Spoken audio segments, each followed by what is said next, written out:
बच्चों देखो, इसमें एक्चुअली क्या दिया हुआ था, इस क्वेश्चन के अंदर हमें बोला गया था है हेमिस्फेयर बोलने का मतलब है आधे आधे स्फेयर। 3 हेमिस्फेयर है जो स्मूथ सरफेस पे मतलब सरफेस पे रखे हुए। कैसे रखे हुए?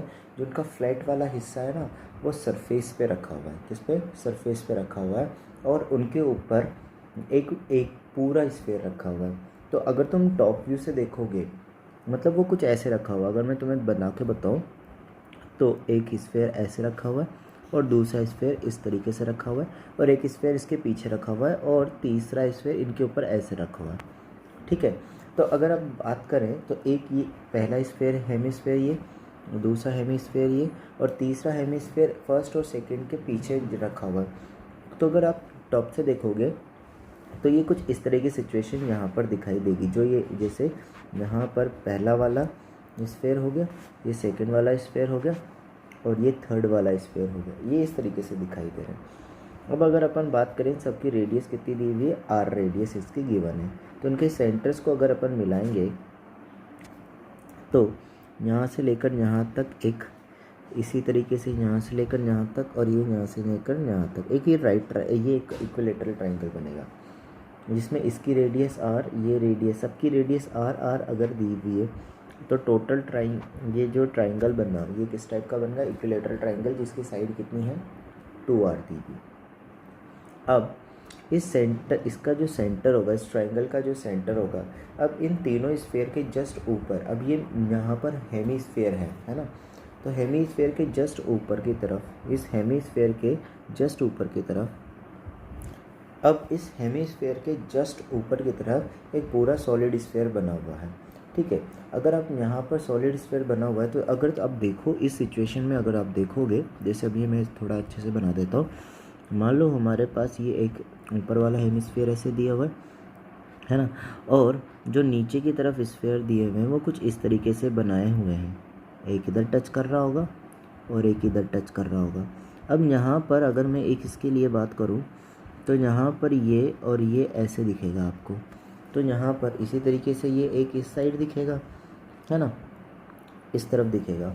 तो यहाँ पर इसी तरीके से जो तीसरा हेमिस्फेयर है, ये पहला, ये दूसरा, और ये तीसरा, जो पहली वाली फिगर है, फिगर 1 है, इस फिगर 1 को आप ऐसे मत समझना। ये टॉप से देखेंगे तो ऐसे दिख रहा होगा, और साइड से देखेंगे तो यहाँ पर एक स्फेयर ये दिख रहा है, दूसरा स्फेयर ये दिख रहा है, और तीसरा स्फेयर इसके पीछे रखा हुआ, और ये चौथा स्फेयर जो पूरा स्फेयर है।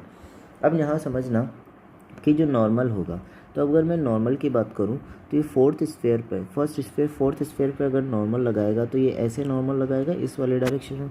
इसी तरीके से सेकेंड स्फेयर जब फोर्थ स्फेयर पर नॉर्मल लगाएगा तो वो भी इसी तरह वाले डायरेक्शन में लगाएगा, और सारे नॉर्मल की वैल्यू एक ही जैसी होगी। अब यहाँ पर एक्चुअली हमें इनके बीच का एंगल निकालना है, तो ये नॉर्मल तो अगर एक बात देखें अपन, साइड से देखें तो ये कुछ ऐसा दिख रहा होगा, और ये इस तरीके से दिख रहा होगा, है ना। अगर टॉप से देखोगे तो ऐसे, और साइड से देखोगे तो ऐसे दिखेगा आपको। तो ये वाली डिस्टेंस यहाँ से लेकर यहाँ तक, तो ये टोटल डिस्टेंस कितनी है? 2r है। यहाँ से लेकर यहाँ तक की तो डिस्टेंस कितनी है? 2r है ना। अब बट यहाँ पर हम आगे अगर देखते हैं, तो आगे देखते हैं ना, तो यहाँ पर एक्चुअली ये कुछ ऐसा दिखाई देगा। अगर अपन थोड़ा सा और इसको देखें तो देखो बच्चों, तो अब यहाँ पर जो ये डायग्राम है, अगर आप देखोगे ना, तो तीनों डायरेक्शन से जो नीचे के तीनों स्फेयर्स हैं, वो तीनों स्फेयर ऊपर वाले तीनों स्फेयर्स, ऊपर वाले पूरे स्फेयर से कांटेक्ट में। तो नीचे वाले तीनों स्फेयर जो हैं ऊपर पर नॉर्मल लगा रहे हैं, और वो नॉर्मल इस तरीके से होगा। तो अगर अपन बात करेंगे तो यहाँ पर तीनों के तीनों डायरेक्शंस जो हैं, ये तीनों के तीनों डायरेक्शन में नॉर्मल ऊपर वाले डायरेक्शन में होगा। इस तरीके से ये ऊपर वाले डायरेक्शन में ये नॉर्मल यहाँ पर बन रहा होगा। अब अपन अपना मेन टारगेट है कि नॉर्मल की वैल्यूज़ को निकालना है। तो अब देखना यहाँ पर एक्चुअली क्या हो रहा है कि अगर यहाँ से मैं एक लाइन ड्रॉ करता हूँ, तो ये वाली लाइन हमारे पास कुछ ऐसे बनती है ना। और ये कौन सी लाइन है? जो मैं इसको नंबरिंग कर देता हूँ, इसको अपन बोल देते हैं A, इसको बोल देते हैं B, और ये बोल देते हैं C। तो एक्चुअली यहाँ पर जो यहाँ पर है ये A पॉइंट हो गया, है ना, ये इसका B पॉइंट हो गया, and this one is C point. तो ये मेरे पास, मुझे पता है कि ये कितना है, 2r है। और यहाँ पर ये जो B और C है, ये बी और सी कैसे निकाल सकते हो, ये वाला पॉइंट, ये जो डिस्टेंस यहाँ पर है ये एक्चुअली बी और सी ये वाली पॉइंट है। तो इस बी और सी को निकालोगे तो ये एंगल कितना दिया हुआ है तुम्हारे पास, ये टोटल एंगल है 60 डिग्री, यहाँ पर भी 60 डिग्री क्योंकि इक्विलेटरल ट्रायंगल है।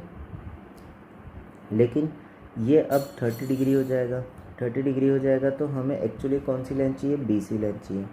तो अगर आप बात करो तो यहाँ पर ये तो यहाँ से लेकर यहाँ तक आर है, उसको मैं एम बोल देता हूँ। तो मुझे पता है कि B C equals B C यहाँ पर हमारे पास क्या हो जाएगा, B M divided by B C equals to हो जाएगा कॉस 30 डिग्री।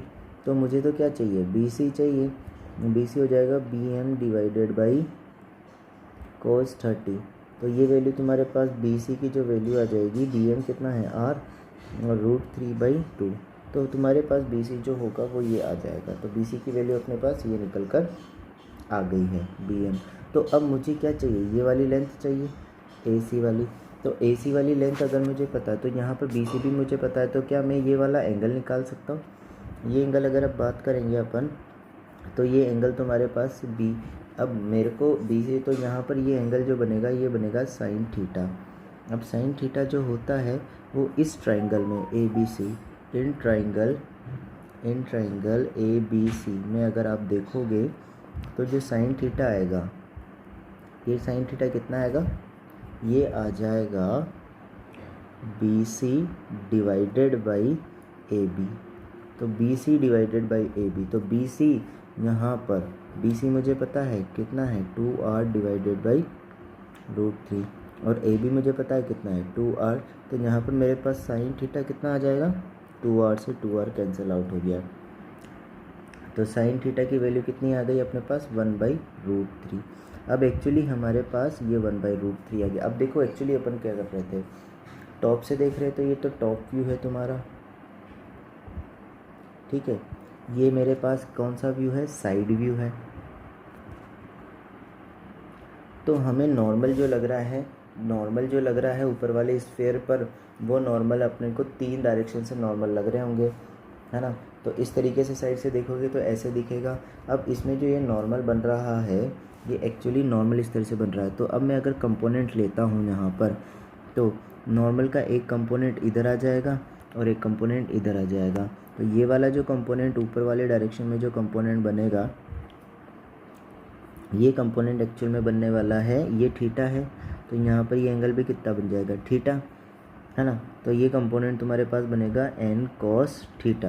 जो मेनली जो ये कंपोनेंट तुम्हारे पास बनने वाला है, ये कितना बनने वाला है, n cos थीटा, क्योंकि ये डायरेक्शन और इसके साथ अगर एंगल बन रहा है तो ये n cos थीटा। तो इसी तरीके से हर एक जितने भी 3 नॉर्मल लग रहे होंगे, क्योंकि 3 स्फेयर के साथ कॉन्टेक्ट में, तो 3 नॉर्मल लग रहे होंगे, तो 3 टोटल यहाँ पर क्या लग रहा होगा,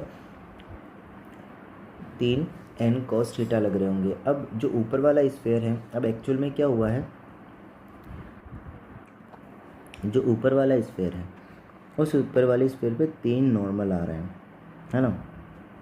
3 नॉर्मल आ रहे हैं, एक इधर आ रहा है, एक पीछे की साइड में आ रहा है और एक ऐसे की साइड में आ रहा है ना। पीछे की साइड में कहीं पे आ रहा है ऐसे, एक इधर आ रहा है, एक इधर आ रहा है।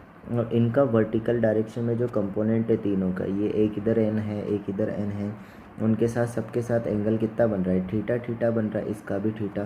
तो इन सबके साथ जो कंपोनेंट बन रहा है, तो ऊपर बन रहा है n cos थीटा सबका।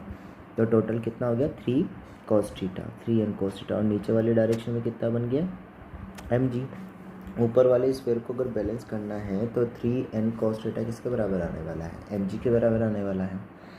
तो 3n cos theta equals to तुम्हारे पास बन जाएगा mg। ये नॉर्मली ही अपन को निकालना है। अब समझना, यहाँ पर हमें पता है कि जो साइन थीटा है वो कितना है 1/√3। तो cos थीटा कितना बन जाएगा, है ना। ये साइन थीटा 1/3 है, तो यानी कि ये तो हो गया परपेंडिकुलर और ये हो गया एक तरह का हाइपोटेनियस। तो हाइपोटेनियस तो मुझे चाहिए, परपेंडिकुलर बेस चाहिए। तो बेस क्या होता है, हाइपोटेनियस का स्क्वायर माइनस परपेंडिकुलर का स्क्वायर अंडर रूट। तो ये तुम्हारे पास क्या आ जाएगी 2/, तो cos की वैल्यू अपने पास, तो cos थीटा की वैल्यू ये आ गई। अब मुझे नॉर्मल चाहिए, तो इक्वेशन नंबर जो ये दी हुई है अपने पास, इस इक्वेशन में अगर मैं यहाँ पर लिखता हूँ तो n की वैल्यू मुझे निकालनी है। cos थीटा कितना हो जाएगा, √2 और √3 इक्वल्स टू क्या हो जाएगा, mg। तो यहाँ पर अब नॉर्मल, इससे ये कैंसिल आउट हो जाएगा, √3 टाइम्स नॉर्मल की जो वैल्यू हो जाएगी वो कितनी आ जाएगी, mg/√6। तो ये नॉर्मल हमारे पास जो आ जाएगा वो इक्वल्स टू √6 mg/√6 निकल कर आ जाएगा। एक क्लास में समराइज़ कर देता हूँ क्या किया है। 3 हेमिस्फीयर थे, 3 हेमिस्फीयर्स के ऊपर हमने एक स्फीयर रखा हुआ है। वो स्फीयर जो है वो सारे स्फीयर रेस्ट पर है। अब हम सिर्फ ऊपर वाले बड़े स्फीयर की बात करें, ये वाला जो स्फीयर दिया हुआ है इस स्फीयर की बात कर रहे हैं। इस वाले स्फीयर पर जिस पे मैं अभी एरो मार्क कर रहा हूँ, इस वाले 3 नॉर्मल लग रहे हैं, तीनों अलग अलग डायरेक्शन में लग रहे हैं। और जो पिरामिड होता है ना, उस तरीके से लग रहा है। जो ये वाली फिगर मैंने बनाई है, फिगर नंबर जो 3 है, उसमें ऐसे लग रहा होगा। हम एंगल अलग अलग डायरेक्शन में लग रहे होंगे, तो उसके लिए मुझे चाहिए, तो मेरे पास एक राइट ट्रायंगल बना ABC। मुझे AB की डायरेक्ट वैल्यू पता है कि ये वाली है 2r।